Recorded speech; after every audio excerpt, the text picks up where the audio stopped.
Hello, ladies and gentlemen. Welcome to another episode of Mailbag, where we answer your questions to help you build a team this 2023 preseason. It's kind of ending this preseason, isn't it? My name is Damo, and joining me, as he usually does, is Clarky. How are you, my friend? It's the perfect time of year where we're 6 days away from the game starting, and despite all of my research, I hate my team. It's getting to the point where if you're not happy The with point your team, yet? you gotta get a wriggle on. It's But yeah, fine. I look at it and I've got the FOMO, and it's the listeners know. They'll know. this week's guest kicked off the preseason with us and is back to help us kick off the real thing. Welcome back, Ben from SuperCoach Insider. Thanks, guys. Thanks for having me. I feel like I'm that unwanted guest that just lingers, hangs around in the crowd, like, "Hey, guys, I'm still here," or just never leaves, like a Tinder date gone wrong. But pleasure to be here. And again, so I feel with you, Clarky, mate. I just trying not to look at other people's teams too Yeah. much, and trying not to make too many changes because I feel like throwing in people or structures that you haven't had all year is not the way to go a week into the tournament. So, pleasure and ready for these questions today. Ben, you talked about your team. This time next week will be one round into the season and our teams will be locked into place. How comfortable are you with your team right now?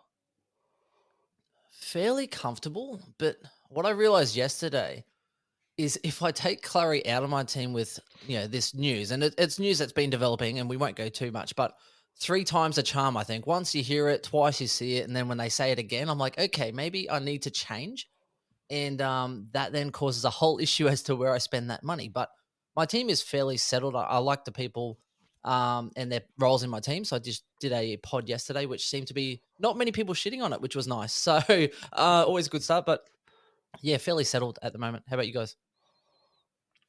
I think I'm okay. The Oliver news has kind of made me double think his selection. But I mean, if I end up going back to him, then I think he'll still be fairly reliable. But it means leaving out Bontempelli, and I think Bontempelli might be a little bit more valuable at his price. For those who may not be watching the news cycles, the Oliver news is just referring to a couple of statements coming from the D's club that they're going to be rotating their mids a lot more frequently, which means that we're going to see guys playing in different roles, like you did in the match simulation, where Oliver was kind of moving into half back a bit. So definitely something to consider for coaches thinking about starting him. And it's good food for thought. He dropped like 20% CBA. So I'm like, well, hey, if you're going to do that, just give him a little bit more at halfback flank, and I'll take a guy averaging 120 in defense. No worries. He still racked up 30 possessions without even breaking a tiny sweat on his little ratty head. Yeah, I was about to say, and dragging around a horrible haircut. I mean, that's Yeah. worth a few possessions on its own. I think he needs to lose the mustache. I think the haircut's fine. It's the mustache that doesn't do it for me. Has anyone told him, mate, you don't need that haircut? You have red hair. We can see you. Like, you don't have to try and trim those sideburns. It's not The Simpsons. All right. Just, I don't know what he's thinking. But yeah, just something to consider for coaches who are thinking about starting him. Just a small question of value. If you're comfortable with it, he's still currently in my team, but could very easily switch to a Bontempelli type. We have a sponsor. Australian Football Coach is back with Australian Football Coach 2023. Have you ever wanted to manage and coach your own Australian football team? This Aussie Rules simulator allows you to coach your team your way. I've played previous versions of this several times on my Twitch channel. It's a lot of fun, and this new edition has multiple new game modes. New smarter AIs, multiple human coaches in the one league, a redesigned interface, and is fully customizable, meaning you can edit teams, players, or even move your team to Tassie. Australian Football Coach 2023 is available to purchase on Steam, and if you grab it before March 16th, you'll even get an introductory discount offer. Available on Windows and Linux. Head over to Steam and grab your copy of Australian Football League 2023 now. You can move your team to Tassie as long as you pay for a stadium. Yeah, well, yeah. I don't know how that's going to work with 19 teams. I prefer them bringing in the 19th and the 20th at the same time, but that's Hey, that's down the track and probably a different podcast. But the most important thing is that you can finally be in charge of your own Aussie rules team. And I think we all know we can do it better. At least that's what we like to think. Yeah. We all ponder and think, could I? I mean, there's now put your test to it. Like, you can test your metal, and look, I refuse to assume that I'm wrong. I would fail to begin with because I said, don't take Cam Rayner at pick 1. There's this really consistent guy called Paddy Dow. He should come to Brisbane, which is the highlight of my drafting skills at this current point in time. So, yeah, I do agree. That sounds really interesting, boys. And I know a lot of people as well really rate the talents coming out of junior footy and everything as well. So, yeah, get your list and get it sorted. Let's get to the questions. The first one comes from Harry, who sent us an email. He sees the top defenders regressing and value announcing itself once the season gets going. So is Elliott Yo at D2 viable? I feel like we've had the Elliott Yo viable at D2 question a couple times now. I feel like we might have even had it close to when Ben was on last time, which is good to bookend the mailbag season. Look, it's about the team in its entirety. Elliott Yo at D2 could be viable if you're running like 6 primos in your midfield. You're getting the points elsewhere, and that makes sense.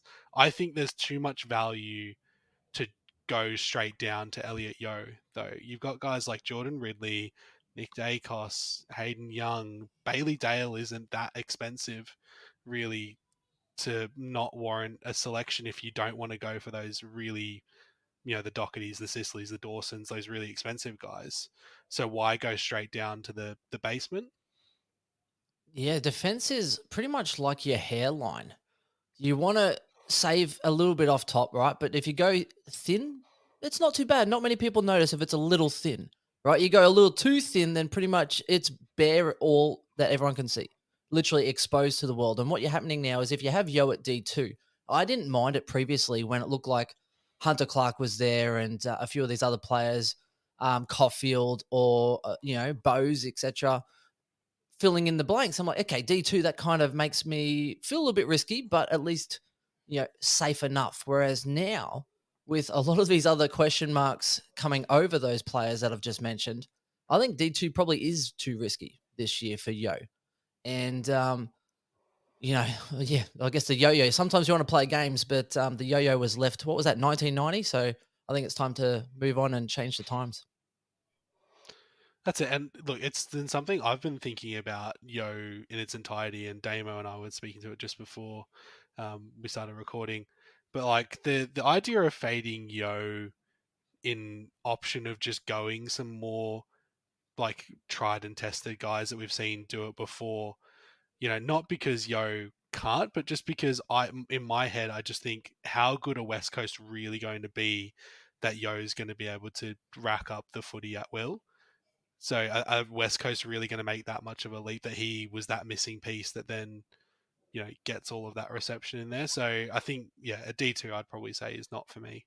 Guns and Rookies still works for defense with, Jinby and these other, like there's quite a lot of defensive rookies, pending being named, etc. But when you still look at it, you could go 3 of those with a Jones and a Jinby and, a Constable, something on field and be just fine. There's definitely nothing wrong with going 2 or 3 deep as far as premiums, like Ridley or that type around that sort of, third. Because I've looked at it, I'm like, well, you don't really need to go mid-pricer in that defensive line.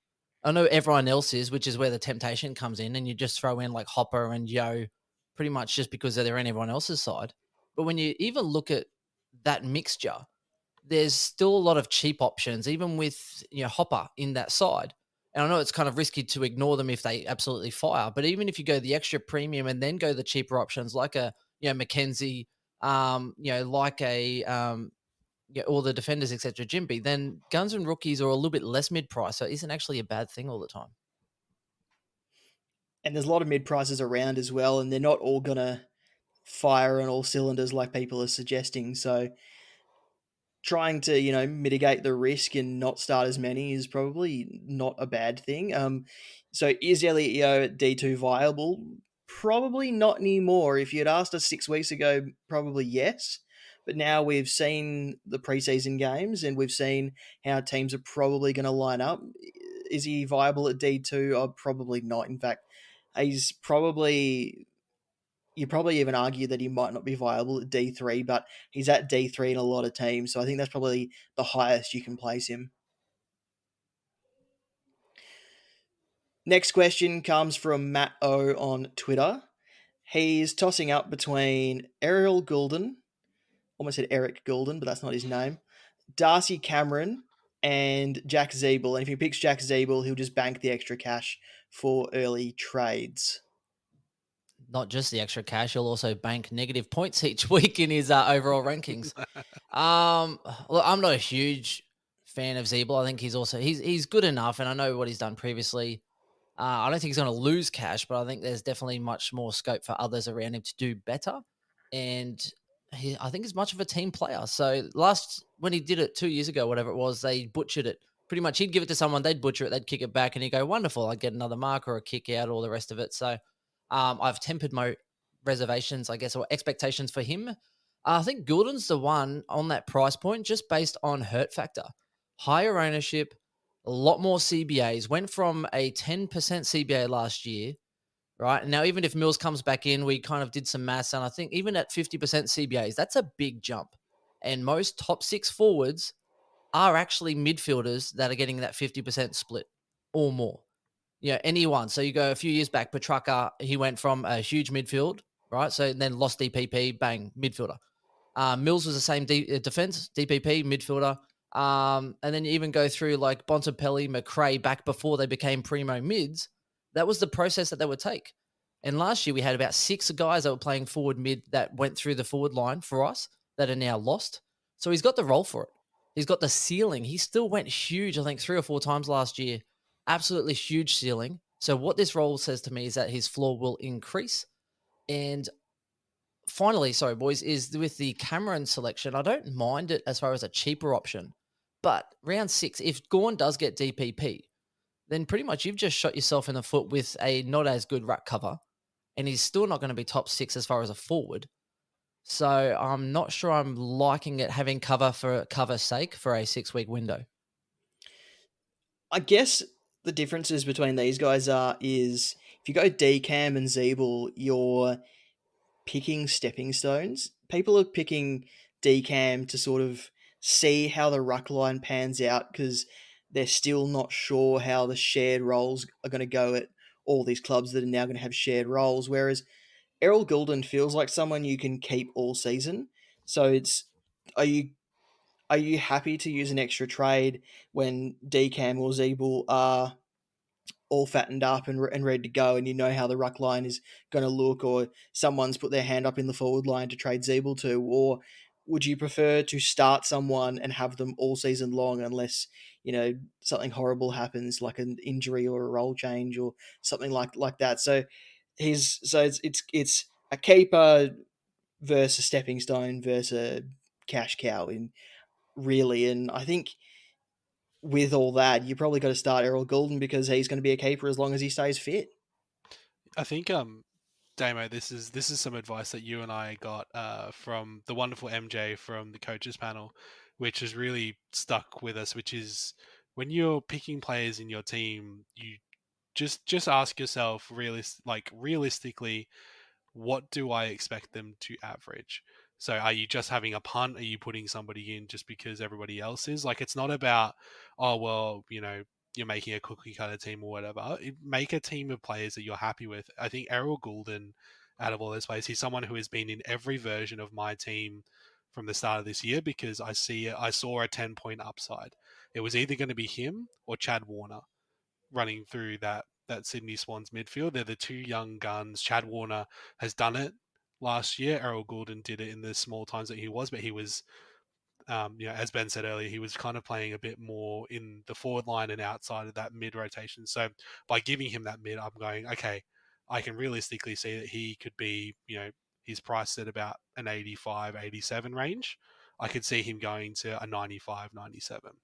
So that's why I'm choosing him. Don't feel like you're missing out because you don't see that. if you feel more comfortable going with Cameron. I think Zebel's off the table though. But really just asking yourself, okay, what do I expect him to average, or what would I want him to do? On top of that, I think that 10 points is a minimum conservative approach. The type of player he is and the ceiling he has, that could easily be, which I think is where the temptation comes in, because you go, okay, well, at worst, I'm expecting play around a 97, right? Towards 100. Let's say close to 100. But he's also the type of player that wouldn't surprise me if he actually went and averaged 105 to 107 in that role. So I think there's definitely a lot of temptation there. And going on the Darcy Cameron thing real quick, boys, while you're talking about it, I actually started to think today and started to tempt myself to starting Max Gawn. Yes. The reasoning is, right, so if you're not sure about, hey, who's going to be the second best ruck with, say, Marshall, and you're going, oh, I'm thinking about starting a Darcy Cameron just because it's a buy and wait and see, then I'm like, okay, well, if Gawn's likely to get DPP, then why don't I just start him and save myself a trade? Yes. Why don't I just spend the He's extra saying 50K? And the reason is, and it's I know it could be flawed if he doesn't get DPP or whatever, then yes, that would be flawed. But I also argue if he's not getting DPP, he's probably still dominating anyway. Now, round 3, they play Sydney, against Laddams. Wonderful. Tell him up. Round 4, West Coast, you got Nick Nat has issues as far as his Achilles there. And West Coast will probably turn it over under pressure anyway, so there's intercept marks going to him. Essendon, Richmond, North Melbourne, again, right? And then Gold Coast, Hawthorn.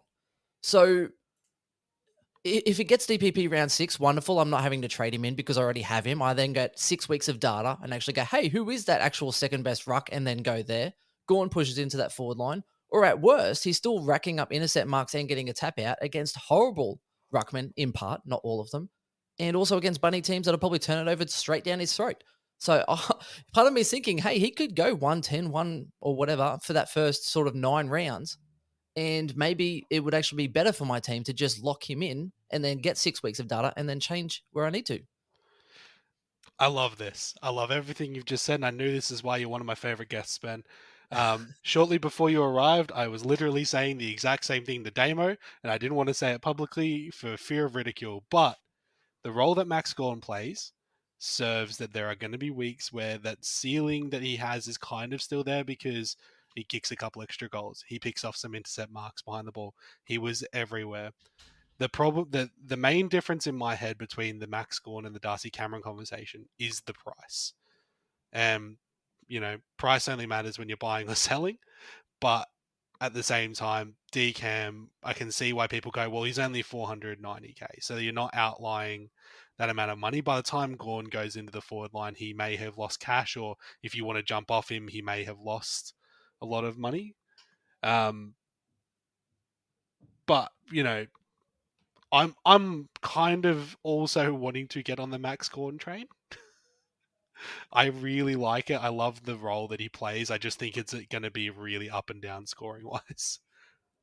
So you threw me off saying DCAM at 490k, and I was sorry, what? It's 460. 465, yeah. Sorry. And maybe I'm just upset that I don't have enough representation of Melbourne players in my team. For a team I think will go very far this year as well. Damo, where do you sit in this? Because were you against this conversation earlier with Clarky? We're going to make it public right now. I like the thinking, but I just don't have enough money in my team to go up to him. Like, I'm happier with my team the way it is without tearing it apart to find that extra, as little as it is, extra 4K just to get up to Max Gawn from Jared Witts. I think you're definitely overpaying for Gawn.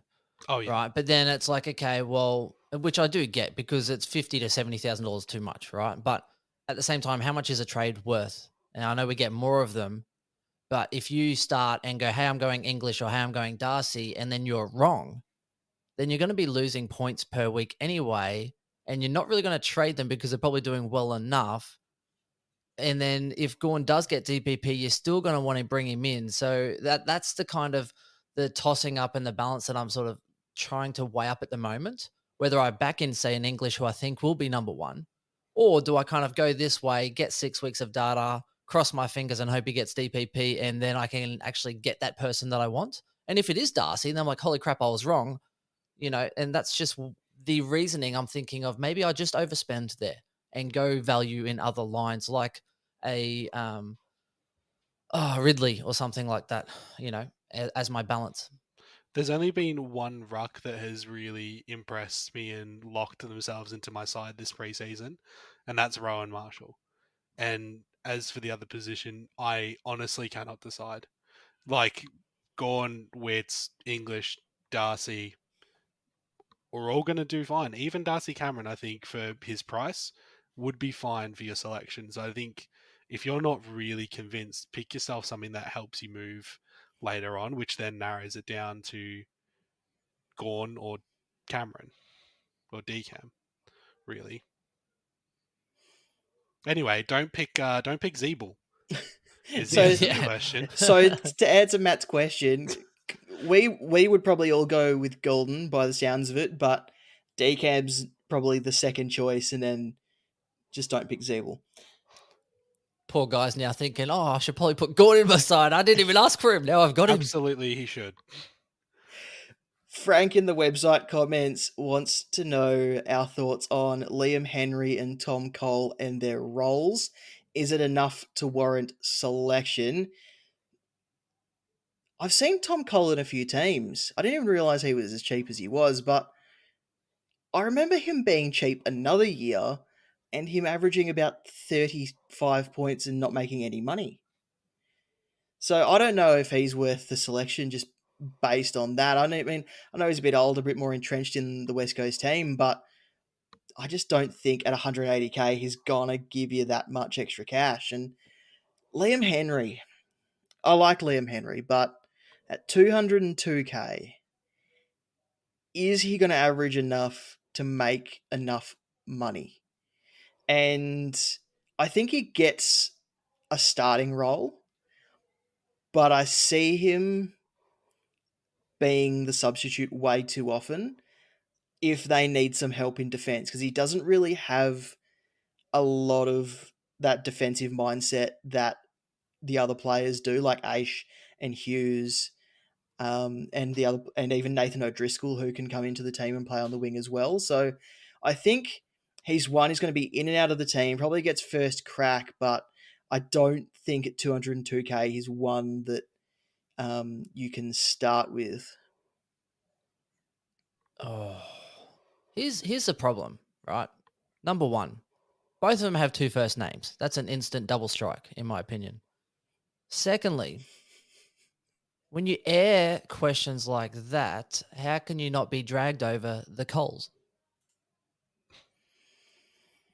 And that's it. Okay. I forgot Tom Cole existed until I saw him in, I want to say one of Patch's team drafts. That when we were all just having a bit of a chat around the JR circle, and I was like, oh, huh. And then I stopped. Was it a Patch alter ego that commented? Yeah, possibly. Possibly. His name is Frank, and it was in the website, so it could be anyone. Yes. Patch Frank Patchison. Frank the Tank, my favorite Frank. Next question comes from Jai on Facebook. He wants to know, is Jai Newcomb a real option? He's the only part of my team I'm not settled on. Jai Newcomb. Hey, Jai Newcomb, Jai Cully. There's a lot of nice Jais out there. For me, I think he's got upside enough to maybe, border 100. But the thing that I have sticking in my head is that he still had a very, very, very high amount of CBAs last year, where he at least had some other mids kind of chopping him out and then playing some of that support. So now that it's all on him, I think he could probably get close to 100 as the main sort of person, but his role's not really changing much except for now probably getting a different matchup in the stoppages and kind of trying to do it all alone. So that and the pie, I believe, getting reduced for Hawks is probably a fairly big issue in my opinion. I don't think Hawks are going to be doing as well this year. So I don't think he's an option in standard. I think he's probably capped at 100. I'm optimistic. I do like him. I've got him in draft leagues, a couple of them, but I've kind of capped my expectation at 100. Yeah, it's kind of difficult. I didn't really glean quite as much as I thought I would from the Hawks midfield in the practice matches. Um, and especially the Duke was someone that I was thinking about myself, sort of going to it as a cheaper option. But now it kind of seems like maybe Warple presents more value in terms of the Hawks midfield, in terms of just racking it up. So I would say probably, yeah, gapping him at around 100 from you, Ben, is probably a decent call. But And off the top of my head, I can't remember how much he costs, but I think that only gives him another 80K on his starting price. And you're not keeping someone in your midfield who's only going to average 100. Ideally, your midfielders are either above 110 or tapping on the door of 110, even if they're sitting in that last position. So, he costs 478,000. yeah, so he'll only make about 80K, 70K if he averages 100.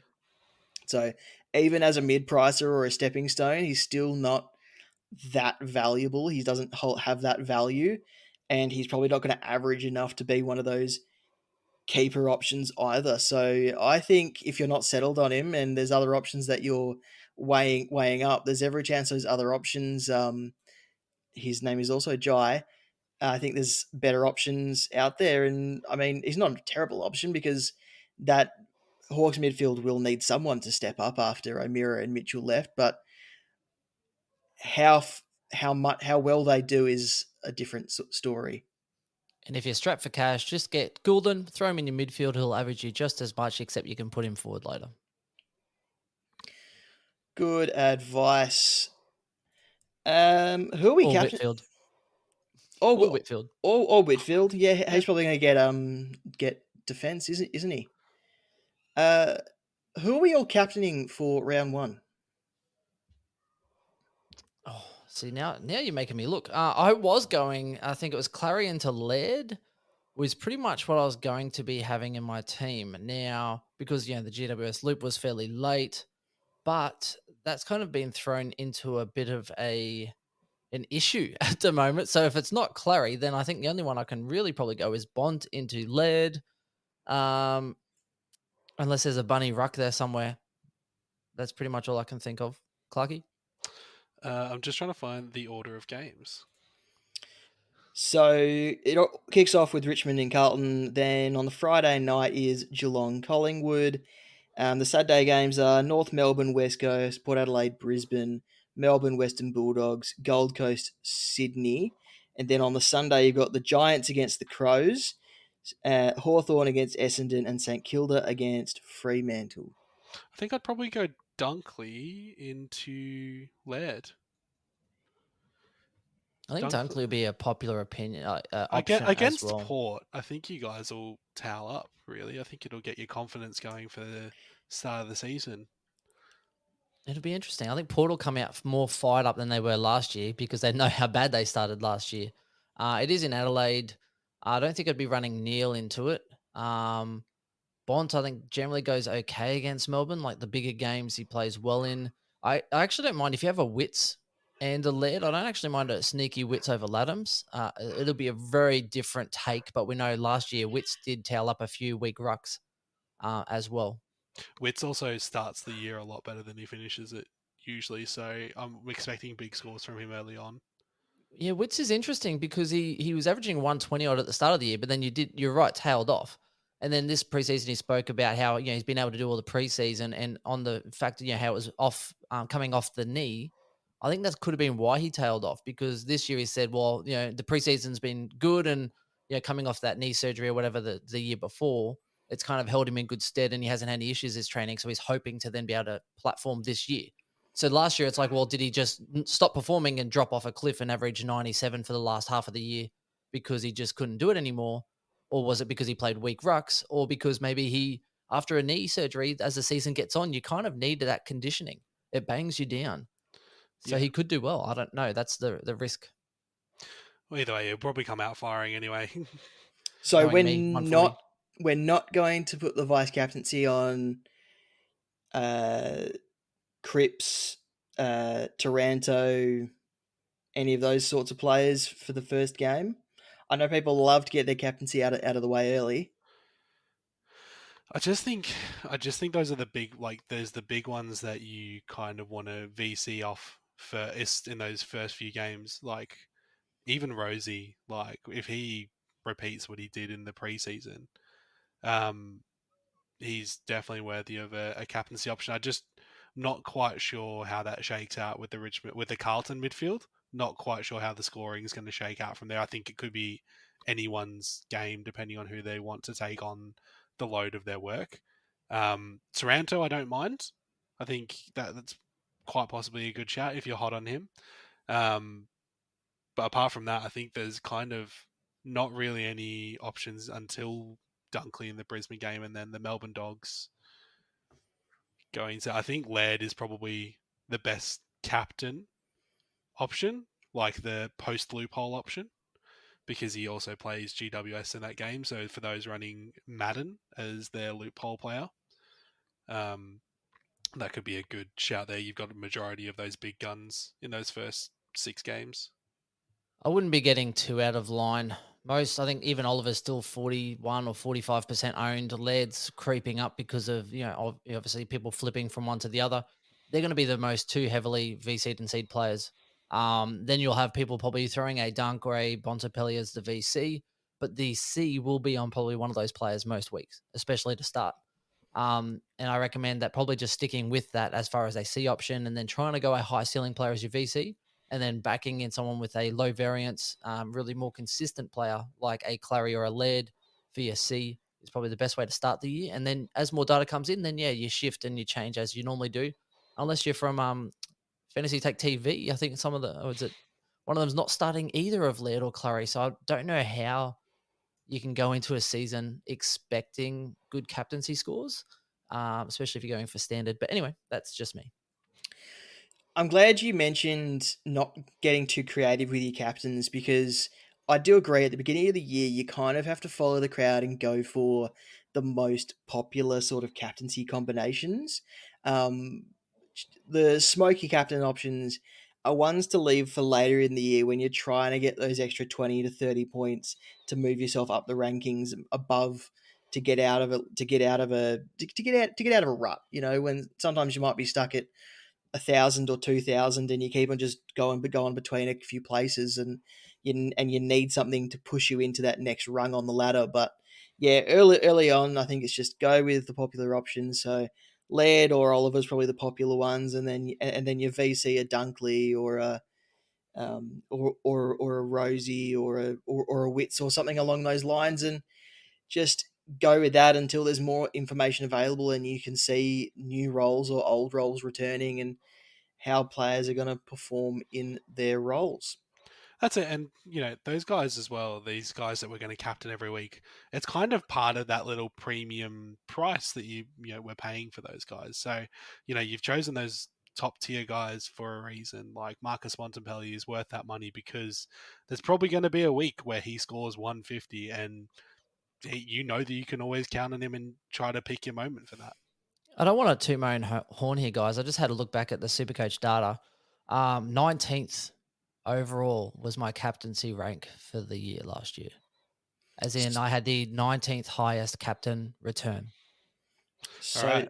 Listen to Ben is the go to is the thing there. My average captain score was 139 last year with a 43% hit rate on my VC. So listen to Ben. If he's got not always, but it's backing in gut feel. At the very least, you'll be on par with Ben that way. That's probably how I finished 70th overall. Really, is the high captain return, because I think some people definitely had picked better players. I didn't have Sinclair, I didn't have Darcy Cameron, I didn't have a lot of players. But when you can get your captain scores right, and actually that's even after I was like, stuff it, I'm going to the Lions game, I'll just ignore the 123 VC I had on Clarry, and I was like, oh, I'll put it on Neil, and then he gets tagged at Essendon at the Gabba, and I got like a 93. That's all the questions for today. Thanks for joining in on the mailbag again, Ben. Not a worry at all. Always happy to jump on with you boys. Make sure you check out SuperCoach Insider, SC Insider 100 on all the social medias, YouTube, TikTok, Twitter. The YouTube is actually SuperCoach Insider. YouTube.com/SuperCoach Insider. Just find us. How's this? Oh, I'm just part of the furniture. I'm just happy to be here with you guys. I don't even plug my own channel or anything like that. Yeah, at SC Insider 100, Facebook, Twitter, Twitch, all audio platforms as well, and YouTube as well. Also needing to be plugged is I was recently on your podcast where we we predicted the top defenders for the year. They're doing other lines with other Supercoach content creators. They did the rucks with the center bounce. And you should check them out all on YouTube, Spotify, wherever you consume your Supercoach audio and or visual content. And that was all very fun. And you've got more coming. Yeah, we got. I think we're doing Supercoach DR, so that's forwards. I believe that's probably happening in the next sort of day, and also going Fantasy Tech TV as well. I think looking at midfields, and then having JP, the former winner, I believe, analyzing rookies. So just a little bit different. We used to get together and do a top 10 for all positions except rucks with I can't even forgotten who they are now. That's so bad. Elites, SC Elites. I've clipped them 3 times so far this year. But yeah, so it's a good segment. We loved having you on. I actually changed a little clip art. I don't know if you've seen YouTube yet, Damo, but I put you with a little crown and myself wearing like a bit of a Joker's hat. I haven't seen it. I'll have to look. I did see the video go up, but I didn't see that, so I'll have to have another look. Clarky, thank you once again for being my wonderful co-host. Hey, it's always a pleasure. Don't forget as well, Jock Reynolds this week, I believe, over the next week, we're releasing our team reveals. So I think my team reveal is actually set for a couple of days from now when we're recording this. And I haven't got it set yet. Max gone. I expect to see it. I'm editing it now. My team reveal will be not long after yours. The winner of this year's Jock Reynolds group will take home a custom championship ring courtesy of Supercoach Champion at SC Rings on Twitter. The code for the group is 990360. And if you'd like to pick up a ring for your league, head to supercoachchampion.com or hit them up on Twitter. If you have a question you'd like answered, all you have to do is tag your question with Jock Mailbag on social media or send an email to jockmailbag@gmail.com. Next time you'll hear from us will be Wednesday, the 22nd of March, heading into round 2. So we're taking a little break. But until then, enjoy the beginning of the season, lock in your teams, be happy with your selections, and we'll talk next time.